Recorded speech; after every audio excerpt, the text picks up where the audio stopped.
CBI, NIA எல்லாம் தன்னாட்சி அதிகாரம் பெற்றது அப்படின்னு நீங்கள் நினச்சிக்கிட்டு இருந்தா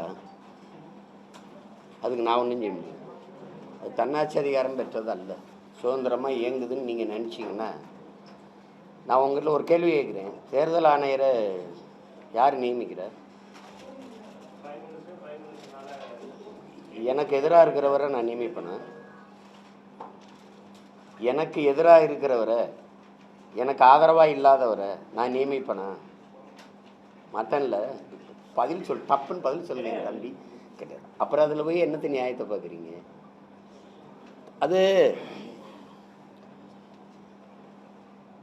நல்ல அடையாளப்பட்ட சின்னங்களை எல்லாம் யார் யாருக்கோ கொடுத்துருக்குது. அது உங்களுக்கு தெரியும், நான் யாருன்னு உங்களுக்கு தெரியும்.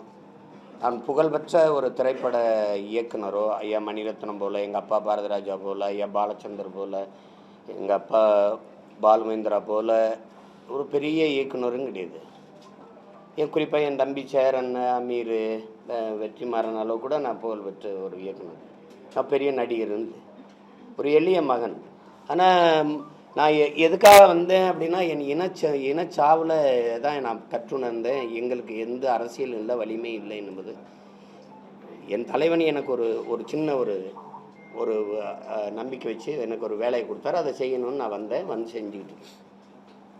இந்த சூழலில் ஒன்றுமே இல்லாத நாங்கள் ஏறி வரும்போது எங்களுக்கு எந்த கை கொடுத்தும் எங்களுக்கு ஆதரவு இல்லை. இதில் நீங்கள் பார்த்தீங்கன்னா, இப்போ நான் ஒரு சின்னத்தை விண்ணப்பிக்கிறேன்னு வைங்களேன், ஆட்டோ அப்படின்னு. இது யார் கொடுக்கப்பட்டிருக்குன்னு நினைக்கிறீங்க? தீக்குச்சிங்கும்போது என்னுடைய கருத்தோடு அது ஒத்து போகுது. வேளாண்மை என்னோட ஒத்து போச்சு அப்படின்னா, நான் வேளாண்மையை அரசு தொழிலாக்கி, தேசிய தொழிலாக்கி நான் கொண்டு வருவேன் அப்படின்னு வேளாண்மையோட நான் என்னுடைய பொருளாதார கொள்கையை பசுமை, தாய்மை பொருளாதார கொள்கை, வேளாண்மையை முன்னிறுத்திய பொருளாதார கொள்கைன்னு நான் கொண்டு வந்ததுனால அது வந்துடுச்சு. தீக்குச்சியை கொண்டு வந்த தீக்குச்சியை வச்சு நம்ம கொண்டு போயிடலாம். எங்களை உரசினால் பற்றி எரிவோம், பெரும் நெருப்பாக எங்களையே எரித்து கொண்டு உலகத்திற்கு வெளிச்சத்தை தருவோம், அப்படிலாம் கொண்டு போயிடலான்னு அதை விண்ணப்பித்தேன். உடனே வேற ஒருத்தருக்கு கொடுக்கப்படுது. இது இதை பேசி ஒன்றும் பயனில்லை. அது எங்கள் சின்னத்தை யாருக்கு எடுத்து கொடுத்தீங்க? இப்போ அவர் போட்டிடுறாரா? அது வேணும்னே செய்கிறத போய் நம்ம ஒன்றும் செய்ய முடியாதுல்ல. அப்போ என்ன பண்ண முடியும்?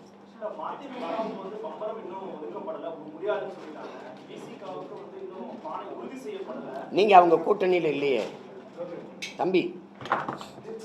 எங்கள் ஐயா ஜி.கே. வாசனுக்கு சைக்கிள் சின்னம் அப்படி இருந்துச்சு. இன்னொரு மாநிலத்தில் சைக்கிள் சின்னம் இருக்கா இல்லையா? நான் கேட்குறதுக்கு பதில். இன்னொரு மாநிலத்தில் இருக்கு, அது தேசிய கட்சி, அந்த கட்சியில் இருக்கிறது உங்களுக்கு கொடுக்க முடியாதுன்னு எங்ககிட்ட சொல்கிறேன். நீங்கள் எப்படி எங்கள் ஐயா ஜி.கே. வாசனுக்கு சைக்கிள் சின்னம் வந்துச்சு? எப்படி ஐயா டிடிவி தினகரனுக்கு? அவர் தான் சொன்னார், ஃபர்ஸ்ட் கம் ஃபர்ஸ்ட் சார். யாருமே குக்கரை கேட்கலையா? அப்போ எப்படி அவருக்கு வந்துச்சு? அதெல்லாம் 2 தொகுதியில் போட்டி. 2 தொகுதியில் அவர் போடலைன்னு தெரிஞ்சுக்கிட்டு சொல்கிறீங்க. அவர் தெரிஞ்சிருச்சு ஒரு தொகுதியில் தான் போடுறாருன்னு, அதனால சொல்கிறீங்க. அதே மாதிரி தான் எங்கள் அண்ணனுக்குன்னு சொல்கிறீங்க, திருமாவுக்கும். ஏன் அவர் 2 தொகுதியில் போட்டிட்டார்? கொடுங்களேன். இந்த அண்ணன் வைகோக்கு சொன்ன காரணம் எங்கள் அண்ணனுக்கு பொருந்தும்னா 2 தொகுதியில் போட்டிட்டார்ல, கொடுங்களேன். இதுல எல்லாம் வென்றலாம்னு நினைக்கிறவரை என்ன பண்ணுவீங்க? எல்லா தொகுதியிலையும் அமைதியாக கட்டு தொகை போடுற இந்த வேட்புமனு தாக்கல் நடக்குது. கோயம்புத்தூரில் மட்டும் ஏன் என் தங்கச்சிக்கு இடையூறு வருது? ஏன் வருது? அரசியல் பிழைத்தோருக்கு அறமே கூற்றாகும்ன்றது எத்தனை ஆயிரம் ஆண்டுக்கு முன்னாடி எங்கள் பாட்டனார் பாடிட்டு போயிருக்கு. அறம் சார்ந்து நில்லுங்க, ஒரு நேர்மை கடைப்பிடிங்க. இதெல்லாம் இது எல்லாருக்கும் தானே. இதெல்லாம் நாங்களும் நினைவில் வச்சுட்டு தானே வேலை செய்வோம். இந்த ஆட்டம் எவ்வளோ காலத்துக்கு, எத்தனை காலத்துக்கு ஆடிடுவீங்க, எவ்வளவு பண்ணிடுவீங்க அப்படின்னு. சரி, எவ்வளவோ பார்த்துட்டோம். என் பங்காளி வடிவேல் சொல்கிற மாதிரி இது என்ன பிரமாதம், இன்னும் ஸ்பெஷல் ஐட்டம்லாம் இருக்குங்கிற மாதிரி எவ்வளவோ பார்த்துட்டோம். அது ஒன்றும் இல்லை. வேற நீங்க கேட்ட சின்னங்கள் எதுவுமே உங்களுக்கு கொடுக்கப்படல. ஆனா தேர்தல் ஆணையமே ஒரு சின்னத்தை முடிவு பண்ணி உங்களுக்கு கொடுக்குறாங்கன்னா இது இவிஎம்ல எதிரொலிக்குமா? இதோட பிரச்சனை அது உங்கள்கிட்ட சொல்லணும்ல, நான் வேறு யார்கிட்ட சொல்ல முடியும்? நீங்கள் தானே கொண்டு போய் சேர்க்க. அது என்ன செய்யணும்னா எங்கள் சின்னத்தை 3வது பெட்டியில் வைக்கணும். இந்த வாட்டி பாராளுமன்றத்துக்கு குறைந்த வேட்பாளர்னால 2 பெட்டி ஆகிற வாய்ப்பு இருக்குது. அதில் பின்னுக்கு தள்ளும், கொஞ்சம் மங்கலாக வைக்கணும். என்னை கடந்த முறை அப்படி தான் பண்ணிச்சு. எவ்வளவோ போராடி பார்த்தேன், கடைசியாக இருந்த நம்பிக்கை நீதி அதுவும் என்னை கைவிட்டுருச்சு. இப்போ இந்த முறையும் நீதிமன்றத்தை நாடுனேன்.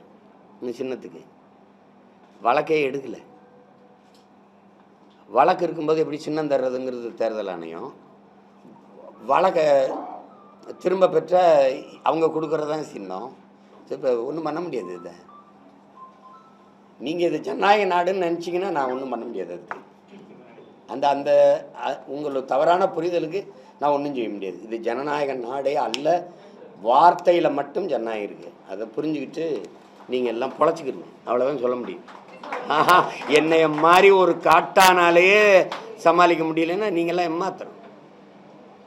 நான் எதுக்கும் பயப்படாதவன். நானே திணறேன் பாருங்க, திணறேன் என்னடா செய்கிறது அப்படின்ட்டு.